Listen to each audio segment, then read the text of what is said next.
하나님의 말씀은 사무엘상 14장 17절에서 20절 말씀입니다. 사무엘상 14장 17절에서 20절 말씀입니다. 사울이 자기와 함께한 백성에게 이르되 우리에게서 누가 나갔는지 점호하여 보라 하여 점호한즉 요나단과 그의 무기를 든 자가 없어졌더라. 사울이 아히야에게 이르되 하나님의 궤를 이리로 가져오라 하니 그때에 하나님의 궤가 이스라엘 자손과 함께 있음이니라. 사울이 제사장에게 말할 때에 블레셋 사람들의 진영에 소동이 점점 더한지라. 사울이 제사장에게 이르되 내 손을 거두라 하고 사울과 그와 함께한 모든 백성이 모여 전장에 가서 본즉 블레셋 사람들이 각각 칼로 자기의 동무들을 침으로 크게 혼란하였더라. 아멘. 사실은 한 달 전부터 저희들이 아침 새벽 그 식사를 안 하고 바로 헤어지고 있습니다. 오늘도 이제 공식적으로 제 축도가 맞춰지고 여러분들이 기도하시면서 자유롭게 기도하시고 돌아가십시오. 저도 제 시간이 되면 조용히 또 선교지로 들어갈 겁니다. 그래서 여러분들의 이제 공식적으로 또 그 아침이 있기 때문에 조반이 있기 때문에 이렇게 제가 또 마지막 기도하고 조반하고 헤어졌는데 오늘부터는 공식적으로 아침 조반 없습니다. 여러분들이 원하시는 만큼 자유기도 시간 쭉 하시다가 왜냐하면 교회 직원이 오기 때문에 여러분들이 기도하실 만큼 기도하시고 돌아가셔도 그렇게 됩니다. 특별히 오늘 운영위원회는 여기서 안 하고 3층 목양실에서 운영위원회를 갖도록 하겠습니다. 참조해 주시면 감사하겠습니다. 오늘 14장 전체는 상당히 본문이 깁니다. 50절이 넘기 때문에 다 할 수 있을지는 모르지만 중간에 시간이 안 되면 마치고 또 다음에 또 계속하도록 하겠습니다. 이 14장은 요나단의 신앙의 고백으로 시작이 됩니다. 이제 블레셋 사람들과 이제 전쟁을 하는데 요나단이 이러한 신앙의 고백을 합니다. 16장 6절입니다. 6절. 요나단이 자기의 무기를 든 소년에게 이르되 자기의 무기를 든 소년에게 이르되 우리가 이 할례 받지 않는 자들에게로 건너가자. 여호와께서 우리를 위하여 일하실까 하노라. 여호와의 구원은 사람이 많고 적음에 달리지 아니하였느니라. 지금 여기는 그 인구가 어느 정도 그 군사가 블레셋 군사가 어느 정도 되냐 하면은 36,000이에요. 36,000. 이 전에 나옵니다. 그리고 그 백성들이 모래 해변에 모래알처럼 많더라 이렇게 기록되어 있습니다. 그런데 여기에 정말 상식적으로는 이해가 안 되죠. 성경은 상식으로 이해하려고 그러면 이거 도저히 수용이 안 됩니다. 그런데 두 사람이 갑니다. 요나단과 자기의 무기를 든 소년. 이 자기라는 것은 이 요나단의 무기를 들어주고 있는 그 종이 36,000의 해변의 모리알과 같이 많은 그 블레셋 군대에게 지금 들어가는 겁니다. 그러면서 하는 고백이 이 할례 받지 않은 자들에게 건너가자. 이 전쟁은 나의 싸움이 아니고 하나님의 싸움이라는 것을 선포하는 거죠. 그래서 여호와께서 우리를 위하여 일하실까 하노라. 일하실까 하노라. 하나님 우리를 위해서 일하셔야 됩니다가 아니고 일하실까 하노라. 하나님을 압박하지 않고 하나님을 강요하지 않고 우리가 이런 기도를 배워야 됩니다. 우리는 기도할 때 하나님을 압박합니다. 당신이 어떻게 이러실 수 있습니까? 이러시면 안 됩니다. 이거 해주셔야만 됩니다. 하나님을 압박해요. 그런데 요나단 보십시오. 여호와께서 우리를 위하여 일하실까 하노라. 여지를 남겨둡니다. 이거 내가 이렇게 가는데 내 욕심으로도 갈 수 있다는 거예요. 그래서 하나님 내 편이 되어달라는 기도가 아니고 내가 언제든지 하나님 편에 서게 하여 주시옵소서. 저도 순간순간 참으로 이런 순간이 너무나 많습니다. 하나님, 제가 그래도 목회자인데 하나님 저를 좀 도와주셔야죠. 그거는 제 욕망의 기도입니다. 여러분 삶 가운데, 여러분 일터에서 늘 이런 기도가 돼야 됩니다. 하나님, 제가 하나님 편에 속하게 하여 주시옵소서. 여호와께서 우리를 위하여 일하실 거 하노라. 여호와의 구원은 사람이 많고 적음에 달리지 아니하였노라. 근데 이게 본문을 조금 더 들어가 보면 요나단의 자기의 무기를 소년들에게 이르되, 이 당시는 우리가 13장에서 봤지만 이스라엘은 철기 연장이나 철기 전쟁에 쓰는 도구가 없었던데요. 어떻게 해서 요나단은 자기 무기를 갖고 있었어요. 칼과 검인지는 확실히 나오지 않지만 여기는 싸우더라도 어떻게 싸우냐 하면 곡괭이, 호미, 낫, 도끼, 칼, 이런 농기구를 갖고 전쟁을 했다고 13장에 나오잖아요. 그런데 여기에 이 많은 사람에게 가는데 달랑 2사람, 거기에 홈이나 칼이나 연장, 낫, 이걸 갖고 가는 거예요. 그러면서 하는 얘기가 여호와의 구원은 사람이 많고 적음에 달리지 아니하였느니라. 그런데요, 52장 맨 마지막 자리입니다. 이렇게 이 14장은 믿음의 선언, 믿음의 고백으로 시작을 합니다. 그런데 52절 맨 끝입니다. 사울이 사는 날 동안에 블레셋 사람과 큰 싸움이 있었으므로 사울이 힘센 사람이나 용감한 사람을 보면 그들을 불러 모았더라. 얼마나 다릅니까? 이 사람의 세운 왕을 보십시오. 우리는 보이지 않는 하나님, 우리는 싫습니다. 보이는 왕을 우리에게 허락해 주. 그래서 세웠습니다, 사울. 그런데 이 사울은 하나님을 의지하지 않고 사울이 사는 날 동안에 블레셋 사람과 큰 싸움이 있었으므로 하나님을 의지하지 않고 사울이 힘센 사람이나 용감한 사람을 보면 그들을 다 불러 모았더라. 하나님의 나라를 세우는 것이 아니고 자기 왕국을 세워갔다는 것이죠. 우리는 순간순간 교회도 마찬가지고 가정도 마찬가지고 여러분들이 운영하는 기업도 마찬가지입니다. 다 우리에게 이 땅에 허락하여 주신 하나님께서 가정이면 가정, 교회면 교회, 기업이면 기업, 자격 없는 나 같은 것에 이러한 가정을 허락하여 주시고 기업을 허락하여 주시고 교회를 허락하여 주셨습니다. 이 고백이 아니고 힘센 거, 능력 있는 거, 겉으로 보기에는 정말 사람들이 주목하는 사람, 돈 많은 사람, 그거를 의지하며 사울은 살아갔다는 거예요. 너무 요나단과 대비가 되지 않습니까? 요나단의 신앙의 고백과 사울의 인생을 한번 비교해 보십시오. 여러분, 내 안에 요나단과 사울이 항상 공존하고 있습니다. 그거 무시하면 안 됩니다. 그러나 그렇게 내 안에 2사람이 싸우고 공존할 때 그때마다 우리는 기억합니다. 아버지 하나님, 내 안에 사울은 접어주시고 내 안에 요나단이 하나님 앞에 설 수 있도록 주여 함께하여 주시옵소서. 신앙으로 살려는 마음과 자기 욕망으로 살려는 마음이 늘 공존한다는 것이죠. 이 찬양을 제가 며칠 전부터 계속 부르고 있습니다.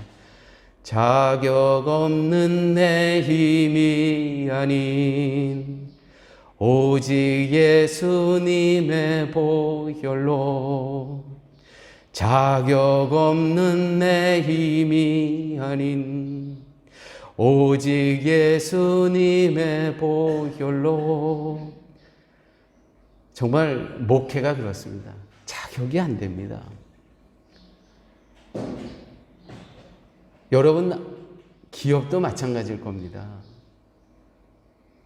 그럴 때마다 우리는 이 찬양이 우리의 신앙의 고백이 돼야 된다는 것이죠. 그래서 종교인과 신앙인의 차이가 있는 겁니다.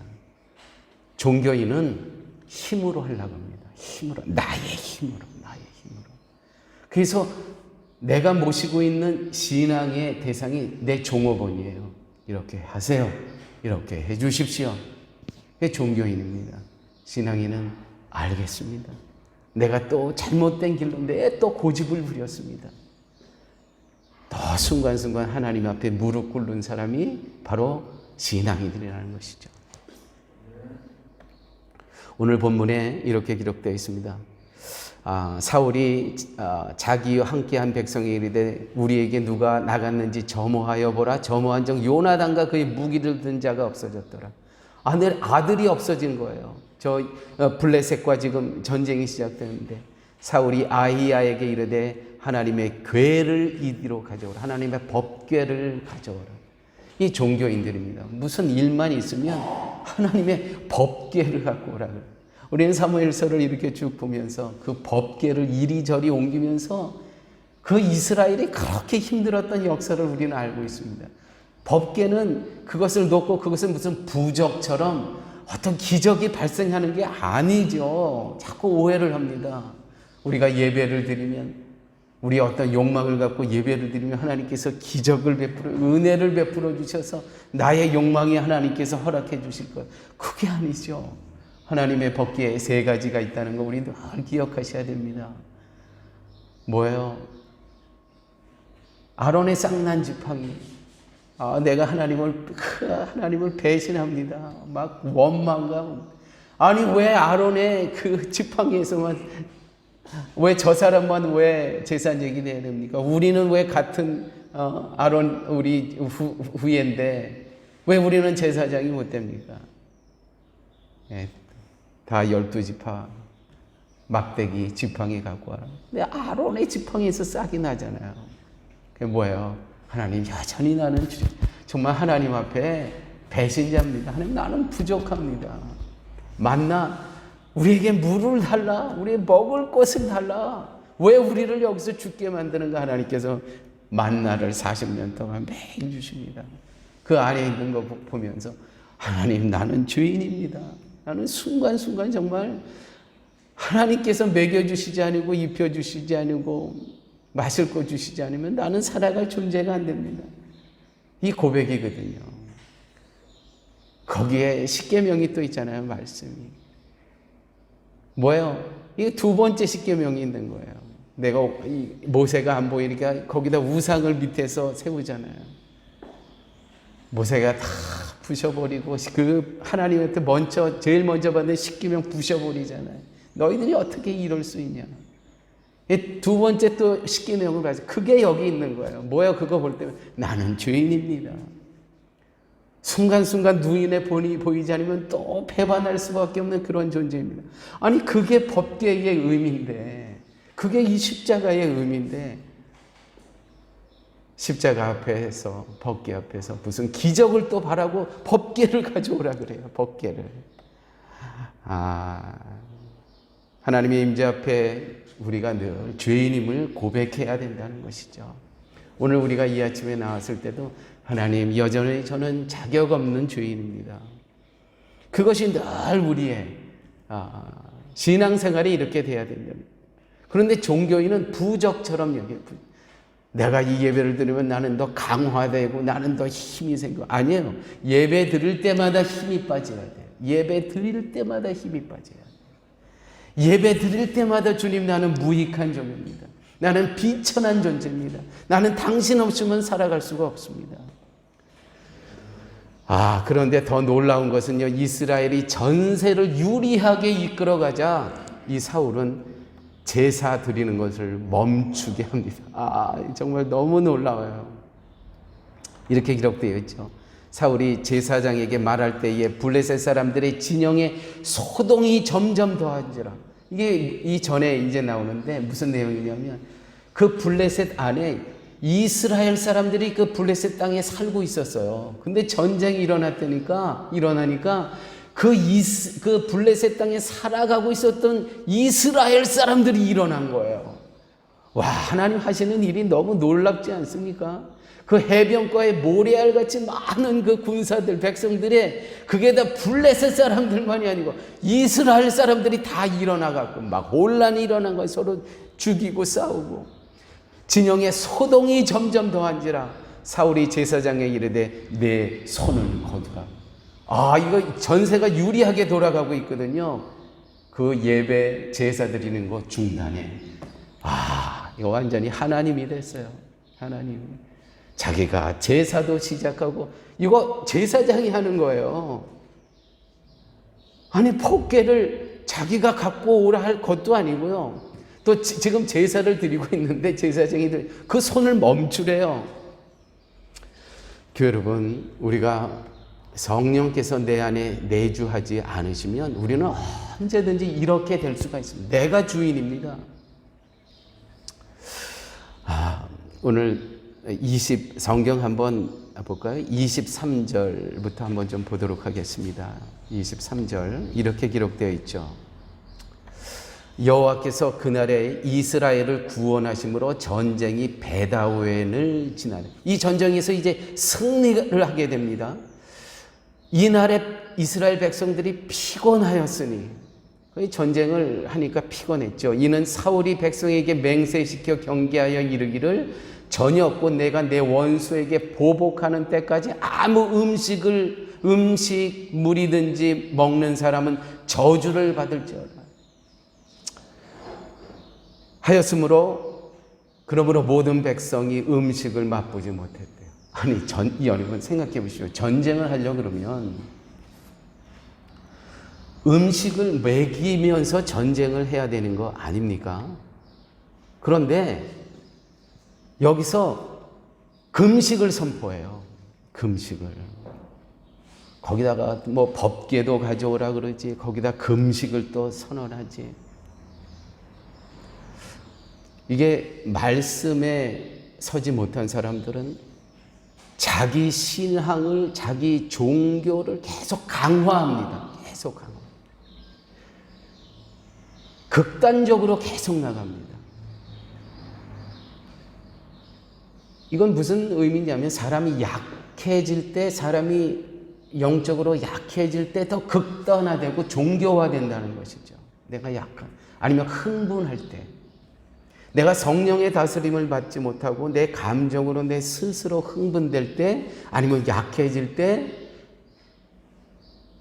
더 종교화된다. 더 강한 종교화된다는 거예요. 더 자기를 강화시킨다는 겁니다. 그래서 지도자들의 평정심을 유지하는 건 굉장히 중요한 겁니다. 평정심. 가끔 미국에 보면요, 어떤 전쟁이 일어나요. 옛날에 그 이라크와 싸울 때 보면 조지 부시 대통령이 그 베케이션을 가요. 비행기 딱 타고. 참 이런 거 보면 참 미국이란 나라 참 이해할 수가. 지금 전쟁 중인데 자기 군인들은 그런데 베케이션을 떠나요. 아무 문제 없다는 거예요. 너무 이렇게 초조하게 하지 않는다는 거예요. 평정심을 잃지 않는 것 굉장히 소중합니다. 26절, 27절 오늘 좀 성경을 좀 보면서 조금 더 나가도록 하겠습니다. 26절, 27절 백성이 수풀에 들어갈 때 꿀이 흐르는 것을 보고 그들이 맹세를 두려워해 손을 그 입에 대는 자가 없었으나 요나단은 그 아버지의 백성에게 맹세하여 명령할 때 듣지 못하였으므로 손에 가진 지팡이 끝을 내밀어 벌집에 꿀을 찍어 그의 손에 돌려 입에 대며 눈이 밝아졌더라. 힘이 생겼다는 것이죠. 그 꿀을. 그런데 이전에 같이 아버지와 없었기 때문에 이러한 실수를 하게 되는데, 모든 사람을 먹는 사람은, 무엇인가 먹고 마시는 사람은 저주가 있을 때 죽이겠다는 거예요. 이게 극단화, 자기 강화, 이게 연약한 사람들의 특징입니다. 말씀에 하나님의 말씀에 신실함을 붙들지 못하고 자기 고집과 자기 욕망으로 살아가게 되면 이러한 실수를 하게 된다는 것이죠. 근데 교회 여러분, 저희 교회도 이제 금식을 한 달에 한 번 하지 않습니까? 그런데 우리 교회가 하는 금식의 의미는 나를 비움입니다. 그 기간 동안에 나를 비우고 그리스도로 채우는 시간입니다. 나를 비우고 내가 먹지 않습니다. 배가 고프지요. 그래서 말씀의 꼴을 먹지 않으면 하나님 나는 살아갈 수가 없습니다. 자기를 비우고 그리스도를 채우는 시간이죠. 제가 이거를 하면서도 이것이 어떤 종교적인 강화는 아닌가 그런 생각을 하게 됐어요. 그러면서 또 제 마음 가운데 우리 교회는 이것만은 좀 다른 교회와 구별되게 이거는 좀 붙들고 있자. 나의 종교의 강화가 아니라 어떤 보여주려는 것이 아니라 나의 부족함. 내가 음식을 못 먹으면 배가 없고 힘이 지쳐서 쓰러질 수밖에 없는 존재인 것처럼 말씀의 떡을 안 먹으면 나는 이런 존재입니다. 그러면서 내 안의 욕망은 다 보혈의 피로 씻겨내리고 오직 그리스도로 채우는 시간. 그게 우리 사랑의 교회의 금식 기간이요. 요번 한 주간의 금식 기간이었죠.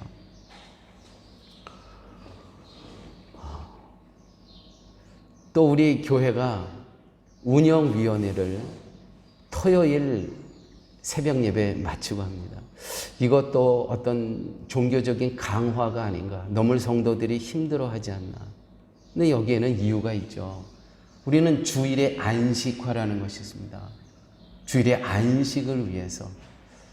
그래서 우리 운영위원들이 조금 수고스럽지만 함께 나와서 예배드리고 기도하고 이 운영위원회를 이 시간에 하자는 거죠. 그래서 이것도 사실은 제 안에 이게 어떤 우리 성도들이 이것을 이 목회를 따라오는데 조금 부담이 되지는 않을까. 사실 늘 염려해요. 그렇지만 제 안에 그 주일의 안식화 우리 주일에 안식해야 됩니다. 그거에 큰 그림을 놓고 이거를 맞춰가는 거죠. 자, 교회 여러분, 우리는 이렇게 사울이 이러한 자기 강화를 하면서 한 번 더 보게 28절 29절 말씀 한번 제가 보도록 하겠습니다. 28절 29절 그때 백성 중에 한 사람이 말하여 이르되 당신이 부친이 백성에게 맹세해 어미 말씀하시기를 오늘 음식물을 먹는 사람은 저주를 받을지어다 하셨나이다. 이러므로 백성이 피곤하였나이다 하니 요나단이 이르되 내 아버지께서 이 땅을 곤란하게 하셨도다. 이 땅을 곤란하게 하셨도다. 여러분,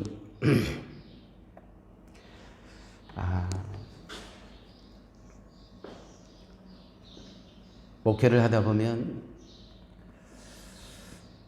저도 늘 그렇습니다. 우리 성도들을 십자가의 은혜 안에서 말씀 안에서 평강을 유지하고 그 은혜에 기뻐하기보다는 오히려 내가 피곤하게 하지는 않는가, 곤고하게 하지는 않는가. 우리 성도님들 가운데서도 그런 분들이 계세요. 이 공동체를 이렇게 힘을 주고 격려를 하고 참 그 분위기맨들 있지 않습니까? 그렇게 하지 못하고 이 공동체를 피곤케 하는 성도님들을 가끔 보게 됩니다.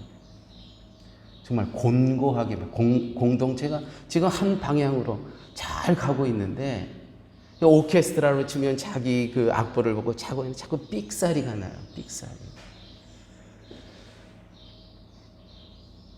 오케스트라 같은 경우는 그냥 지휘자가 그냥 내보내면 됩니다. 근데 교회는 그럴 수가 없지 않습니까? 우리 신앙생활 하면서 이 목회하면 이 오케스트라 지휘자라고 저는 늘 생각을 합니다. 이제 그림을 그려나가는 거죠. 그럼 우리 성도님들은 이 그림을 함께 그리셔야 합니다. 여기에 내가 원하는 빨간색을 덧칠을 갑자기 해버리는, 또 다시 뒤로 돌아가요. 또 다시. 오늘 말씀 가운데 백성들이 먹지 말라고 해서 그 먹지 않고 싸움하면서 피곤하였더라. 그 피곤. 요나단이 그 이야기를 듣고 우리 아버지가 백성들을 곤곡해 하는구나. 이 말씀은 저나 여러분들이랑 다 동일하게 들어야 됩니다. 목회자도 성도들을 피곤하게 하고 공고하게 하면 안 됩니다. 성도님들 역시 하나님께서 목회자를 세워주시고 거기에 당회를 세우고 거기에 재직회를 세우고, 그런데 이것이 흐트러지게 하는 역할을 함께 한다. 우리도 든든하게 서는 역할을 우리가 다 같이 해야 됩니다. 특별히 한 주간 지금 지나면서 이제 앞으로도 한 달이 더 남았는데 2024년을 준비하면서 참 할 게 많더라고요. 준비해야 될 게. 운영위원도 그냥 세워지나요? 기도하며 세우고. 목자도 그냥 막 이렇게 세워지나요? 또 기도하며 점검하고. 또 성교회 5군데의 목자, 그 성교회가 있는데 목자 임원들을 위해서 또 그 성교회 임원들을 위해서 기도하고, 또 임직자들을, 그 후보들을 위해서 기도하고 해야 될 일이 참 많습니다. 또 이 아침에도 지금 며칠 또 일을 못했어요. 비가. 우리 12월 31일 그 기도 제목이 있는데 성부정신 예배는 저기서 드려야 되는데 또 날씨가 안 받쳐주네요. 마음이 조급해지죠. 또 교회가 뭐 이렇게 돈을 쌓아놓고 하는 게 아니잖아요. 많이 부족한 가운데 이렇게 이런 그 연말을 보내려니까 그래서 더 기도하게 되더라고요. 더 기도하게 되고. 정말 하나님 자격이 없습니다. 이러한 시기를 극복해 나갈 정말 자격이 없는데 하나님의 도움이 정말 필요합니다. 저는 여러분 오늘 말씀 가운데 하나님께서 우리 공동체에게 주신 말씀입니다. 나는, 이건 저에게도 하나님께서 주신 말씀이고 동시에 우리 사랑의 교회 공동체에게 주신 말씀입니다. 나는 하나님께서 이 교회 성도로 세워주셨는데 성도를 피곤하게 하고 공고하게 하는 그러한, 내가 지금 그 자리에 서 있지는 않는지 점검하시는 그러한 시간이 되시길 바랍니다.